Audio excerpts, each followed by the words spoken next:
Welcome to the Fate Online Workshop series. My name's Jonathan Russell and I'll be your instructor for this opening session. Extremism is the defining social challenge of our age. Understanding it, countering it and providing an alternative to it is tricky.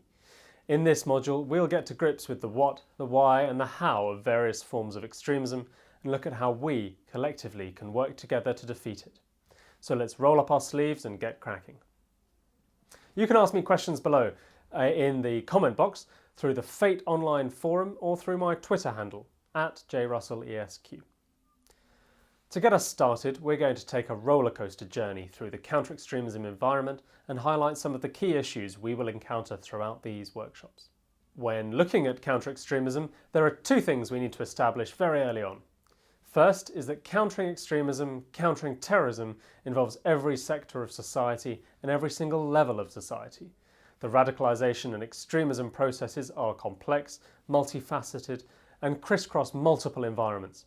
There's no one way into extremism, and therefore there's no one way out. Equally, there is no one strategy to counter it, and no one person nor organisation who can deliver alone. Secondly, because extremism infects so many different aspects of our lives and communities, both overtly and often covertly, we all have a duty and role to play in preventing it. Often, people believe that tackling these issues is merely down to governments, the police or other major institutions. In reality, though large firms and governments do play a crucial role, the most important one rests with you, civil society. To truly limit and ultimately degrade the appeal of extremist organisations, we as families must deprive them of emotional appeal. Do families play a role in doing this? Absolutely. Families are the new front line in the fight against extremism. They're the first to detect signs of radicalisation. They're the most credible messengers against it and the most engaging when confronting it. Time and again, extremists, even terrorists, have cited the importance of a family member in preventing them from going further or in leaving altogether. Families are natural protectors, role models and educators for young people. Their influence is often the most credible in the eyes of some vulnerable to extremism, and their voice is the most authentic when delivering alternative narratives to that of the extremists.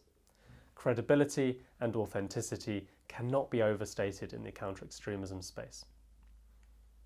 All sorts of research from multiple sectors demonstrates the important role families can play in preventing vulnerable people from entering into extremist activities, be this ideological groups, gangs, drugs, or other unstable groupings.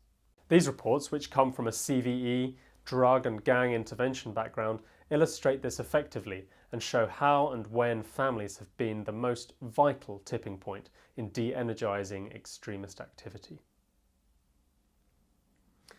In the cases I mentioned, which I encourage you to have a look at, it was the unique emotional, alternative and counter which the family member was able to deliver which played the deciding factor.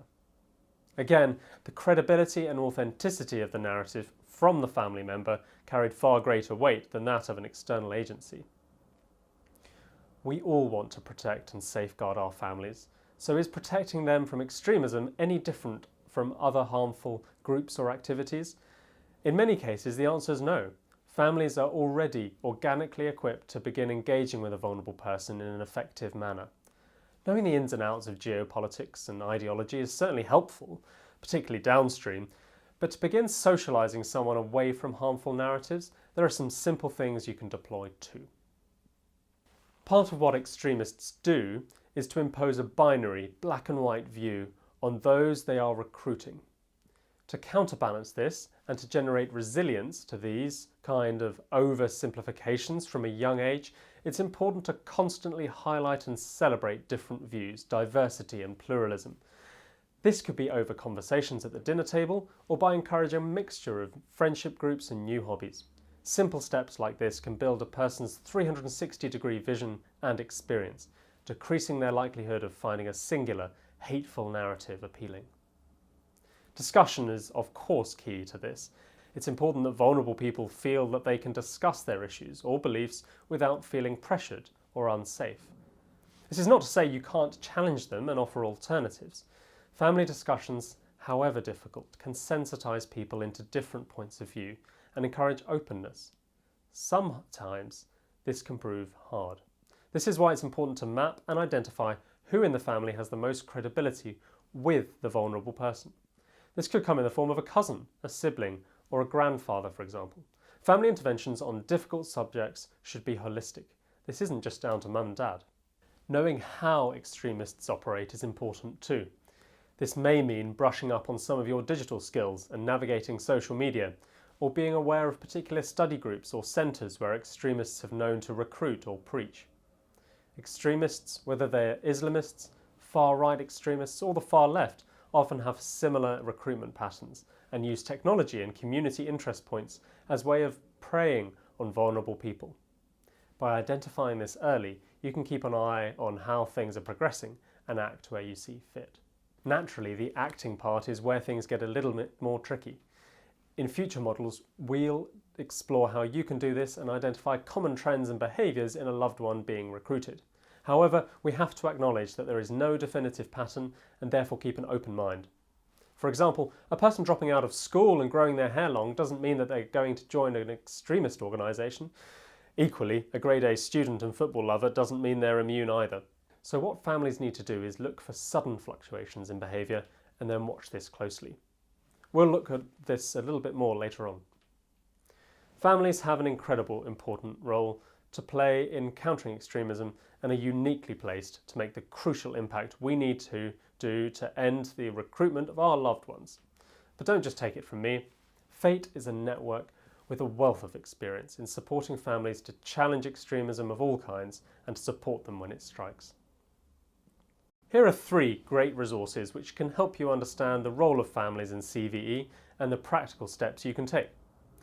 Whether it's taking another plunge into the context and theory of families in CVE with Quilliam's report, or looking at brushing up on your digital literacy and intervention skills with ChildNet and Extreme Dialogue, these easy-to-use resources from the Fate Network can guide you along in your CVE training. Let's keep the conversation going too. Fate has a great online forum where you can discuss some of the training outlined here.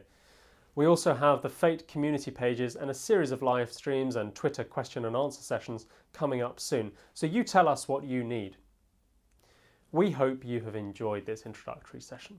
To continue your Fate training, head to the next module called Understand, where you can deepen your knowledge on the ideological and emotional underpinnings of terrorism and extremism. See you soon. Keep in touch and get involved.